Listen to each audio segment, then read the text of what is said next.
Hello दोस्तों, मैं सरला Yadav SY Hindi platform पर आप सभी का हार्दिक अभिनंदन करती हूँ। और हमने रीतिकाल शुरू किया हुआ है। रीतिकाल की एक वीडियो मैं डाल चुकी थी जिसमें मैंने आपको भूमिका बताई थी कि रीतिकाल का जो नामकरण है वो किस किस विद्वान ने रीतिकाल को क्या क्या नाम दिया, क्या उसकी समय सीमा है। मध्यकाल को दो भागों में बांटा गया, पूर्व मध्यकाल और उत्तर मध्यकाल। पूर्व मध्यकाल को भक्ति काल कहा गया और उत्तर मध्यकाल को रीतिकाल कहा गया। तो ये सब हम पढ़ चुके थे। तो रीतिकाल की जो समय सीमा है वो 1700 विक्रम संवत से 1900 विक्रम संवत तक मानी गई है।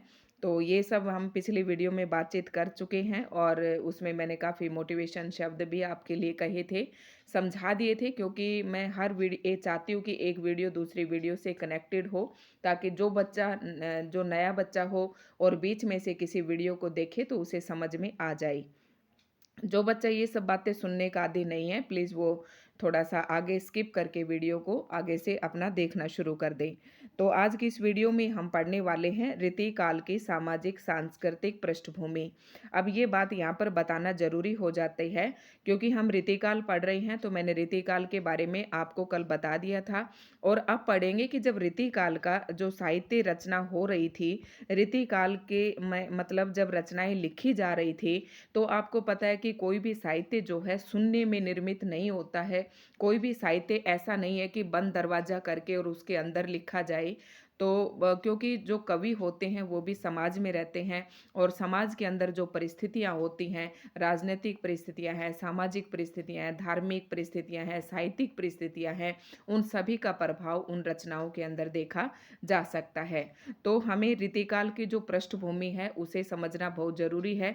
और ये इस टाइप के जो क्वेश्चन है एचपीएससी असिस्टेंट प्रोफेसर और एचपीएससी पीजीटी में आपके इस तरीके के प्रश्न पूछे जाते हैं। बीए एमए वाले स्टूडेंट के लिए भी ये वीडियो महत्वपूर्ण रहने वाली है।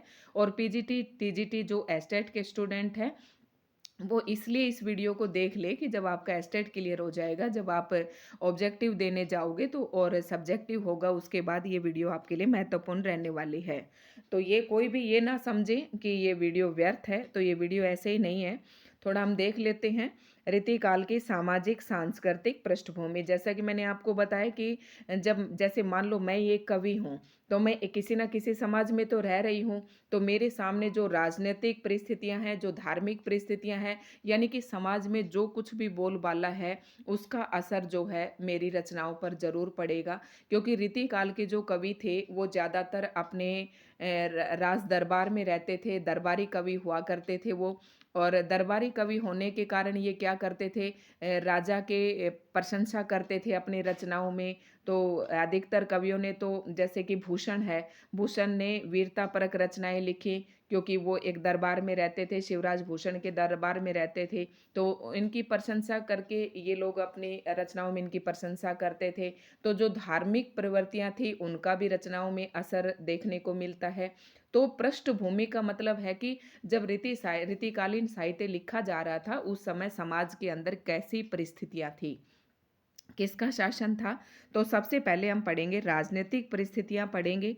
तो उस समय राजनीतिक हालात कैसे थे ये हम देखते हैं।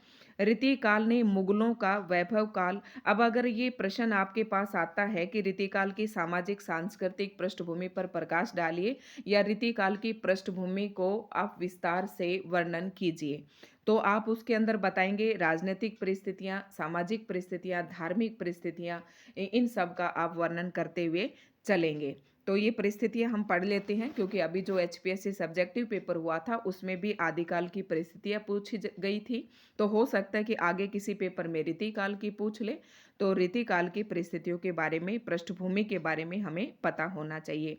तो एक बात आपको बताती हूँ कि जैसे कि 1700 से 1700 सन में ले लेते हैं, 1643 से 1843 तक की जो ईस्वी तक की जो समय सीमा है, ये रीतिकाल की है।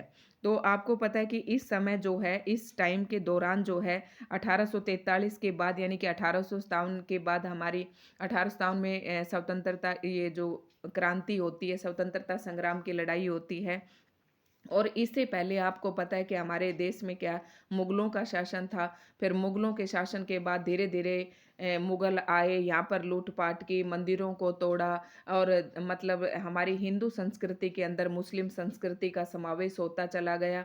तो इस तरीके से जो सारा उथल-पुथल था, युद्ध और भय का वातावरण था, कलह था आपस में, ठीक है? इस तरह की परिस्थितियाँ भी उस समय थी।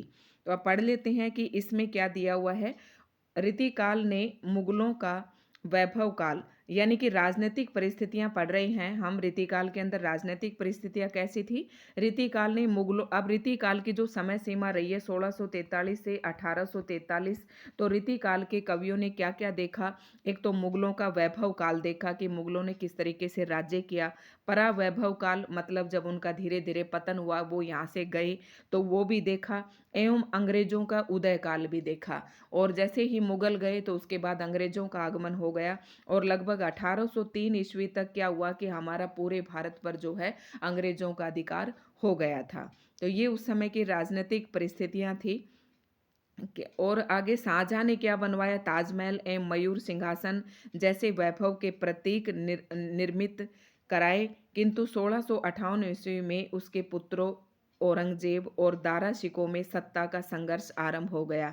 इस तरीके के जो प्रश्न है पीजीटी टीजीटी एस्टेट वाले बच्चों को तो ज़्यादा ये रटने की ज़रूरत नहीं है, लेकिन आपको एक बार परिस्थितियाँ पढ़ जरूर लेनी है।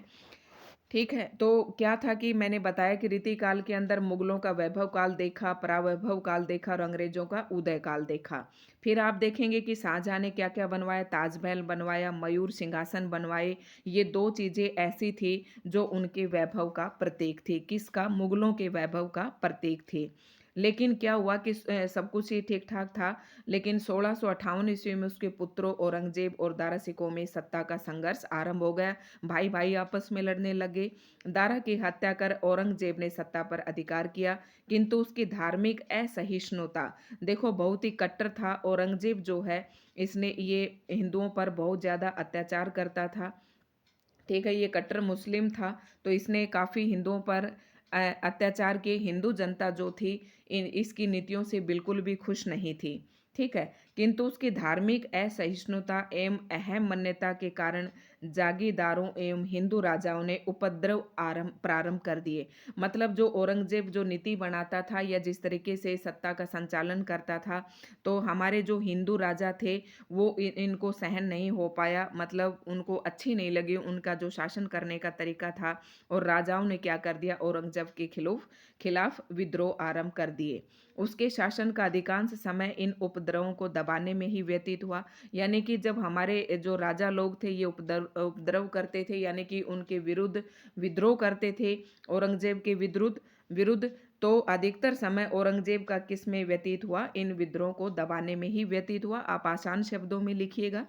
1707 ईस्वी में औरंगजेब की मृत्यु हो जाती है और उसके बाद उसका द्वितीय पुत्र आलम शाह आलम गद्दी पर बैठा और 1712 ईस्वी में मुगल साम्राज्य का पतन आरंभ हो गया। तो आप देखेंगे कि किस तरीके से धीरे धीरे, मतलब जब रीतिकाल का साहित्य लिखा जा रहा था तो उस समय जो राजनीतिक परिस्थितियां थी, उस समय मुगलों का शासन था। मुगलों ने अपने वैभव के लिए क्या बनाए, आप याद रखना, आपके लिए आसान हो जाएगा। कि एक तो उन्होंने ये बनवाए थे, ये ताजमहल बनवाया और मयूर सिंहासन का निर्माण किया।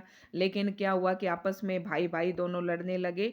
दारा शिकोह और औरंगजेब के अंदर विद्रोह छिड़ गया।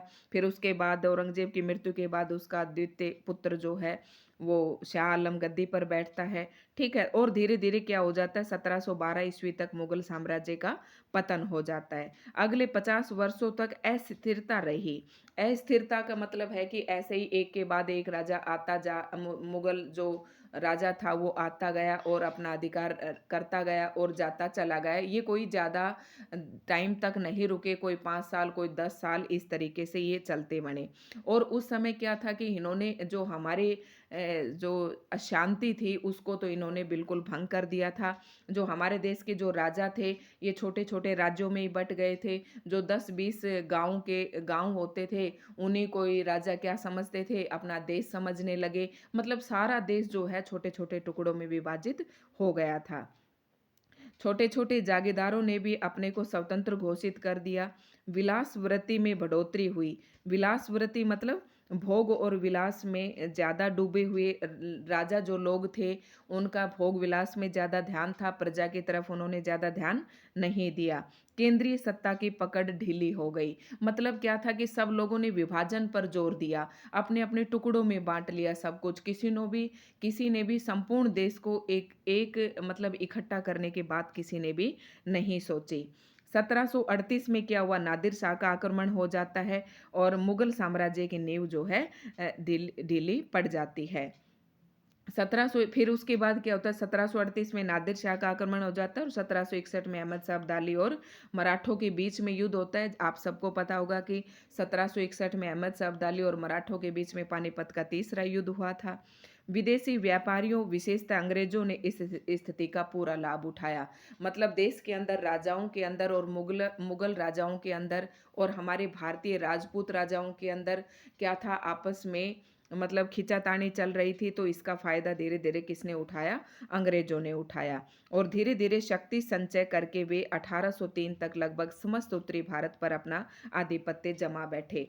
यानी कि क्या हुआ कि मुगलों का भी शासन धीरे धीरे समाप्त होता गया और 1803 ईस्वी तक संपूर्ण भारत पर लगभग अंग्रेजों के हाथ में सत्ता आ गई थी। ठीक है, मुगल जो सम्राट थे नाम मात्र के शासक रह गए थे। और 1857 में प्रथम स्वतंत्रता संग्राम के दौरान ये प्रयास हुआ कि मुगलों को पुनः सत्ता स्थापित एवं प्रतिष्ठित किया जाए, पर ये प्रयास असफल हुए। मतलब मुगल भी नाकामयाब हुए और 1857 की जो क्रांति हुई उसमें हम सब हार गए थे और पूरा जो है साम्राज्य अंग्रेजी सत्ता के हाथ में चला जाता है। तो ये उस समय की राजनीतिक परिस्थितियां थी। और जो अवध के विलासी शासकों का अंत भी मुगलों के सदृश रहा। मतलब जैसे जैसे मुगलों का अंत हुआ उसके साथ साथ जो अवध के विलासी शासक थे उनका भी अंत हो गया। और जो राजपूत शासक थे वो क्या करते थे, बहुपत्नी प्रथा के कारण छोटे छोटे साम्राज्य धीरे धीरे कारुणिक अंत की ओर अग्रसर हुए। यानी कि राजपूत जो लोग थे, जो अवध के शासक थे, इन सब का मुगलों के साथ ही पतन हो गया और अंग्रेजी साम्राज्य का स्थापना हो गई। तो ये थी उस समय की राजनीतिक परिस्थितियां। अब हम पढ़ लेते हैं सामाजिक परिस्थितियां रीतिकाल की। तो समाज क्या था, सामाजिक परिस्थितियों के अंदर हमें समाज के बारे में बताना है कि समाज की क्या हालत थी। सामंतवादी प्रवृत्ति का बोलबाला इस काल में था और सामंतवाद के दोष सर्वत्र व्याप्त थे। ठीक है, एक और विलासी शासक मतलब वो अपने भोग विलास में पूरे डूबे रहते थे और जनता प्रजा की तरफ, उसके हितों की तरफ कोई ध्यान न देना। ठीक है, विलासी शासकों, सामंतों, अधिकारियों एवं मनसबदारों का बोलबाला था। मतलब इस समाज में क्या था, ये समाज में दो वर्ग थे। एक तो विलासी शासक था और दूसरा मजदूर वर्ग थे। तो दूसरी ओर गरीब जनता पिस रही थी। मतलब जो सामंती थे, जो विलासी शासक थे, जो सामंती थे या जो अधिकारी थे या मनसबदारी थे, वो लोग तो अपनी मनमर्जी कर रहे थे और गरीब जनता जो है उसका शोषण हो रहा था। यानी कि शोषक और शोषित दो शब्दों आप प्रयोग कर सकते हैं। विलासिता की बढ़ती प्रवृत्ति के कारण नारी को संपत्ति माना जाने लगा। यानी कि जो रीतिकाल के समय था उस समय स्त्री की जो स्थिति थी वो अच्छी नहीं थी। स्त्री को भोग और विलास की वस्तु समझा जाता था। विलास के उपकरणों का संग्रह करना, विलास का मतलब भोग विलास जिनमें लोगों को सुख अनुभव होता है। ठीक है, अपने सुख साधन जुटाने का में जो लगे रहते हैं उन्हें कहते हैं विलास के उपकरणों का संग्रह करना। एवं सुरा सुंदरी में, सुरा मतलब मदिरा और सुंदरी मतलब स्त्री में लीन रहना। यानी कि जो हमारे मनसबदार थे, जो जागीर जमींदार थे और जो सामंती थे या विलासी शासक थे, वो सुरा और सुंदरी में लीन थे। उच्च वर्ग के जीवन का एकमात्र लक्ष्य बन गया था। क्या था उच्च वर्ग का एकमात्र लक्ष्य? सुरा और सुंदरी में लीन रहना और मध्य वर्ग भी उन्हीं के अनुकरण में लीन रहता था। यानी कि समाज जो था पूरा दो वर्गों में बटा हुआ था, एक शोषक और एक शोषित। तो जो शोषक लोग थे वो भोग और विलास का जीवन जी रहे थे और जो शोषित लोग थे वो उनके शोषण में पिसते जा रहे थे। और स्त्री को नंबर 3, दो बातें मैंने आपको बता दी। एक तो शोषक आपको बताना है समाज में, एक शोषक वर्ग और दूसरा है आपका शोषित वर्ग। ये वीडियो मैं आपको बता देती हूँ, जो असिस्टेंट प्रोफेसर की वैकेंसी अभी आपके आगे आएंगी तो उनके लिए वीडियो बहुत ही महत्वपूर्ण है, इसे ऐसे ही ना समझें। जो तीसरा क्या है, स्त्री को भोग और विलास के रूप में समझा जाता था। ये 3 बातें मैंने आपको अभी तक सामाजिक पृष्ठभूमि के रूप में बताई हैं। ठीक है। किसी की कन्या का बलात् अपहरण कर लेना मतलब लड़कियों को चुरा लेना, ठीक है? और उच्च वर्ग के लिए सामान्य बात थी। उच्च वर्ग के जो लोग थे, वो स्त्रियों का अपहरण करते थे। अभिजात वर्ग के हरम सुंदरी नारियों एवं रक्षिताओं से भरे रहते थे। मतलब जैसे मुगल शासक थे, उनके जो हरम थे, ये सुंदर-सुंदर स्त्रियों से भरे रहते थे। फिर भी वे वेश्यागमन को ही जीवन का परम सुख मानते थे। तो इसमें आप लिख सकते हैं कि स्त्रियों को भोग और विलास के रूप में समझा जाता था। स्त्रियों का बलात् अपहरण किया जाता था। हरम के अंदर सुंदर-सुंदर नारियों एवं रक्षिताओं से भरे रहते थे और वेश्यागमन की जो प्रवृत्ति थी वो भी रीतिकाल में देखने को मिली थी। समाज में कामवृत्ति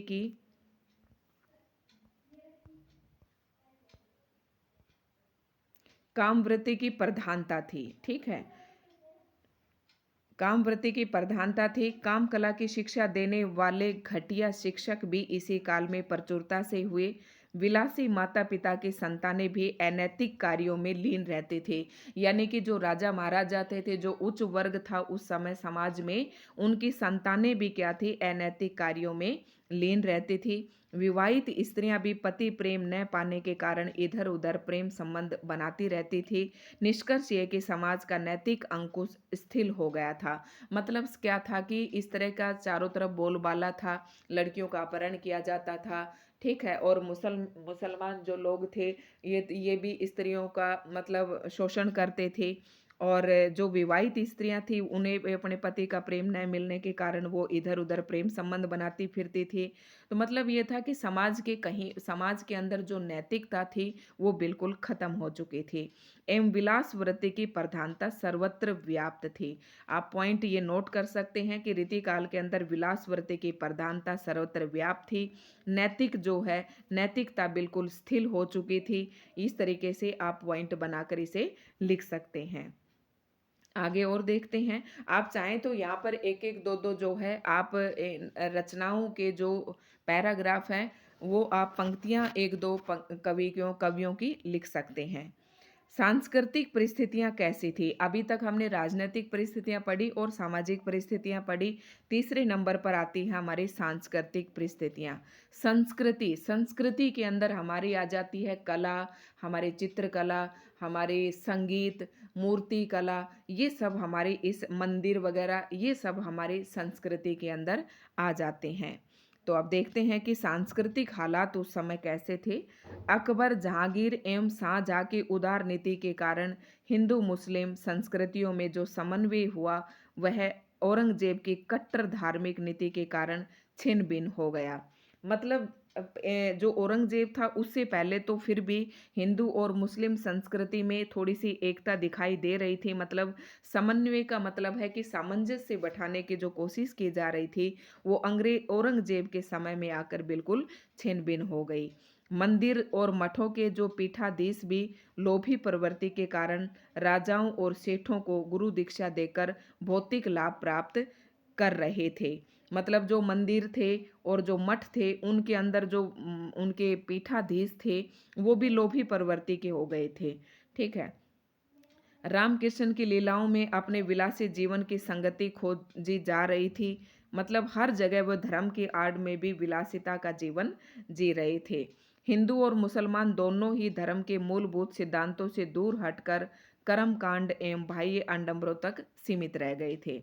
मतलब क्या था, हिंदू और मुसलमान जो थे दोनों ही अपने धर्म के जो मूल सिद्धांत थे, यानी कि हिंदू धर्म के जो मूल सिद्धांत थे, हिंदू जनता उन मूल सिद्धांतों से दूर हो गई थी। और जो मुस्लिम धर्म के जो सिद्धांत थे, तो मुस्लिम लोग भी अपने धर्म के सिद्धांतों से बिल्कुल भटक चुके थे और बाह्य आडंबरों तक वो सीमित रह गए थे। लोग अपनी विलासी मनोवृत्तियों को पूर्ण करने की मनोकामना से हिंदू मंदिरों एवं पीरों के तकियों पर जाने लगे थे। धर्म स्थान भ्रष्टाचार एवं पापाचार के केंद्र बन गए थे। मतलब जो धर्म स्थान थे, उनमें भी भ्रष्टाचार फैल गया था। जनता के अंधविश्वास का लाभ मुल्ला, देखो क्या था कि उस समय कई प्रकार के जो हिंदू लोग कह रहे थे हमारे अपने धर्म को श्रेष्ठ बताने की कोशिश कर रहे थे, मुस्लिम अपने धर्म को श्रेष्ठ बता रहे थे, और जनता जो थी वो भ्रमित हो रही थी कि कौन से धर्म को अपनाएं, किधर जाएं, मंदिर में जाएं, मस्जिद में जाएं, किसकी पूजा करें। उन्हें कोई सच्ची राह दिखाने वाला नहीं था। ठीक है, जनता के अंधविश्वास का लाभ मुल्ला मौलवी तथा पंडित पुरोहित उठा रहे थे। हिंदी भाषी प्रांतों में निवास कर रहे संत अब भी नैतिकता के ध्वजवाहक बने हुए थे, किंतु उनका प्रभाव उत्तर भारत में न था। देखो, अब इस काल में चित्रकला, स्थापत्य कला एवं संगीत कला का विशिष्ट स्थान रहा। ठीक है, मुगलों की राजकीय भाषा फारसी थी, किंतु काव्य भाषा के रूप में ब्रज भाषा प्रतिष्ठित थी। अब आप सांस्कृतिक पृष्ठभूमि में बताएंगे कि जो मुगलों की भाषा थी वो तो फारसी थी, लेकिन जो हमारी काव्य की जो भाषा थी वो ब्रज भाषा थी। इस युग की चित्रकला राशि ठाठ बाट तथा जनजीवन दोनों का चित्रण करती दिखाई पड़ती है।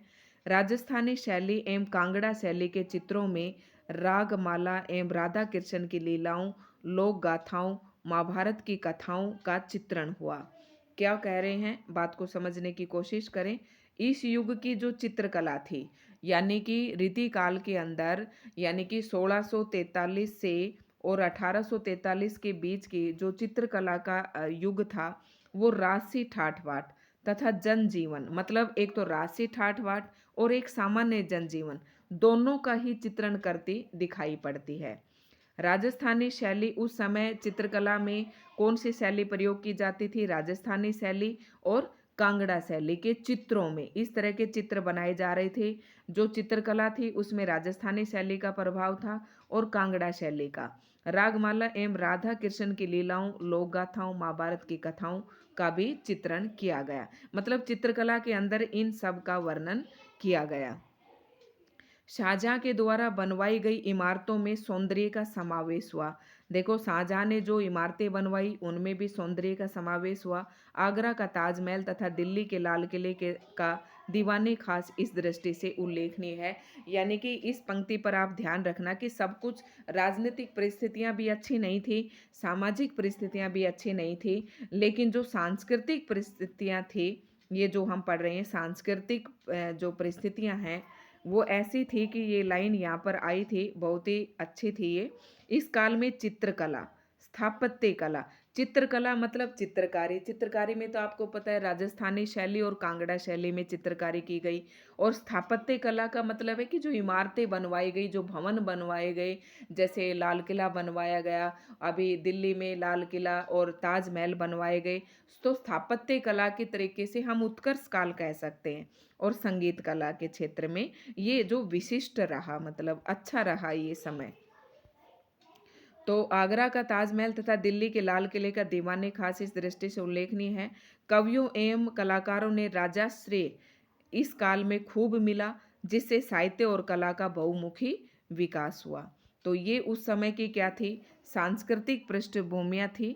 तो ये हमने रीतिकाल की पूरी पृष्ठभूमि यहाँ पर पढ़ ली है कि इसमें क्या क्या बोलबाला था। तो ये हमारी आज की वीडियो तो ये इतनी ही है।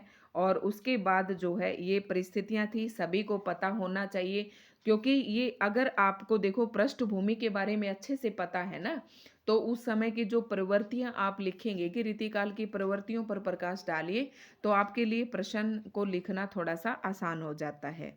तो ये पृष्ठभूमियाँ थी। आपको दोस्तों वीडियो अच्छी लगे तो लाइक एंड शेयर करना। अगर आप हमारे चैनल पर नए हैं तो प्लीज़ चैनल को सब्सक्राइब कर लें। और ये वीडियो महत्वपूर्ण रहने वाली है। असिस्टेंट प्रोफेसर की जो आने वाली वैकेंसी हैं, वो बच्चे इस वीडियो को देख सकते हैं, अपने नोट्स बना सकते हैं, इसी तरीके के प्रश्न जो है पूछे जाएंगे। तो धन्यवाद दोस्तों। एमए और बीए वाले बच्चों के लिए तो ये वीडियो बहुत ही महत्वपूर्ण है।